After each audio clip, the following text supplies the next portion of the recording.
I'm here today with the an associate professor of education from the Faculty of Education at UOIT, and this is Dr. Francois Desjardins, a good colleague, good friend, and we're going to talk today about some of the questions that were pulled from many of the tutorial sessions that occurred during the week.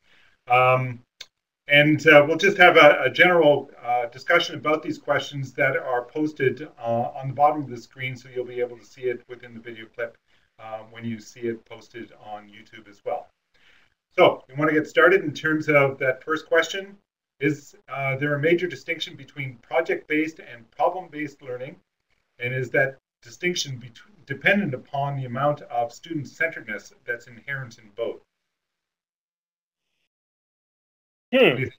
Yeah, there's a definite difference. Well, I mean, first of all, thanks for the intro. But I sort of like I'm already thinking in terms of the question.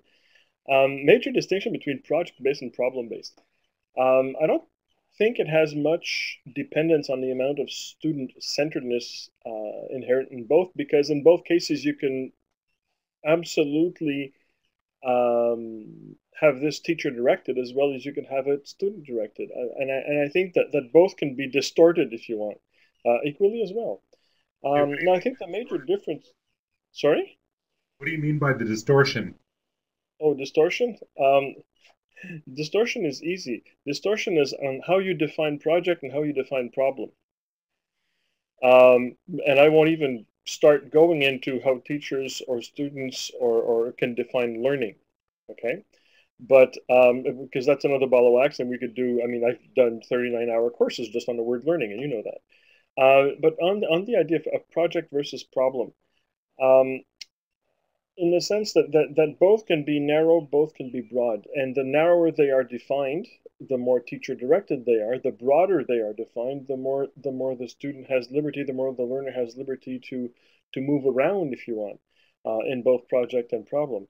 But I think that's, I mean, and we can talk about that, but I think that to address the question directly, I think the major distinction between project and problem is a subtle one, but a very important one. Um, and I think it goes to the heart that problem, the fact that a problem is something that is open. It is a statement that is open and does not have an inherent solution. There is not an inherent um, objective even. There is not an inherent target.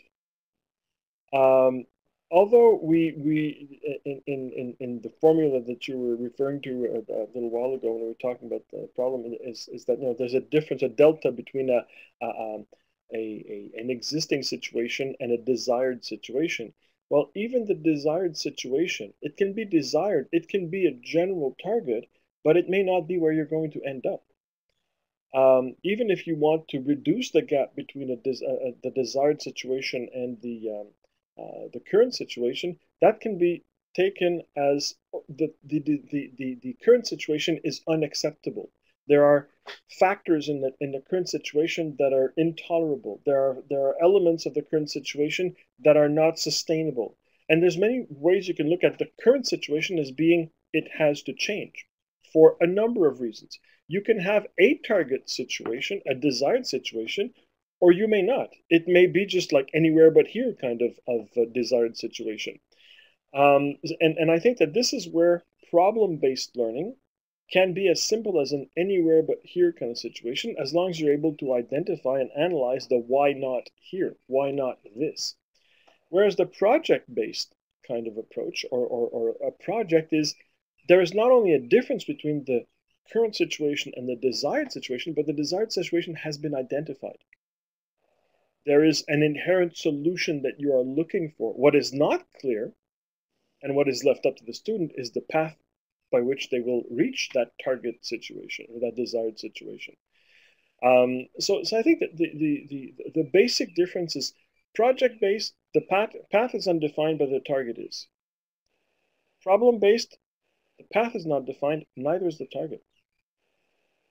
Problem-based starts with identifying the why not here. In a project-based, you may not even want to identify the why not here because your eye is on the target, not on the where you are and analyzing why you need to leave this place.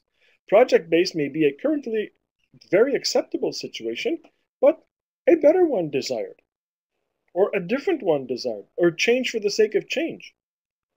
In a project-based situation, you may not even be aware that there is a problem, because that is not necessary. Whereas in a problem-based situation, the problem is the starting point. The analysis of the anywhere but here. The analysis of the this doesn't work, is not sustainable, and so on and so forth. And I think that that's the major distinction between project, problem, project, path undefined, target is, problem, target undefined, path undefined, but current situation unacceptable. Okay, can we take a very brief look at, and this has come up with in many of the discussions that I've seen in the tutorials as well, the whole idea of problem-based learning as a methodology, if you want. I'm not really comfortable with that kind of idea, but Yeah. problem-based learning as an approach to learning itself. So what are the preconditions that are necessary for problem-based learning to occur, or are there any? Well, there's tons of conditions. The minute you put the word learning in there, there's tons of conditions. But to look at what are the conditions for problem-based or project-based learning to occur, first of all, there has to be an openness, if you want, on the part of the teacher to accept the first premise that in both cases, project or problem, as I just stated, the path is undefined. Okay? The path is owned by the learner. The definition of that path is owned by the learner and should be and will be developed by the learner. And that's a huge pre-existing condition, because in traditional education, the path is what you teach. Here is the problem. We will teach you how to do this, or I'll give you a demonstration of how to do this. You will replicate this so that you can come up with the same answer I did. All right? Now, even if you're going with the project base, here's the target. The path is undefined because we have finally figured out, a few hundred years ago, just haven't built it into the system yet, that, notice sarcasm, sorry, cut that out. The idea is that the path not being defined is the important piece, because in the mind of the learner, it's the process of creating those connections, of going through the path of solving a problem or doing a task or whatever. It is the process of making these connections that are important, far more than the actual connections themselves. Whether the path works or not, this time, almost unimportant. What the important piece is that the path of activities, of cognitive activities, is such that connections are made, that new ideas are brought in, that the cognitive structure is tested to see if we can have a fit or not. It's the whole Piaget idea of accommodation and assimilation. Does this new piece fit in the structure? Can I modify the structure so that this new piece will fit in? Or do I have to modify this piece so that it'll fit in? Or will it not fit at all? Then I got to go try something else. That process is the critical one.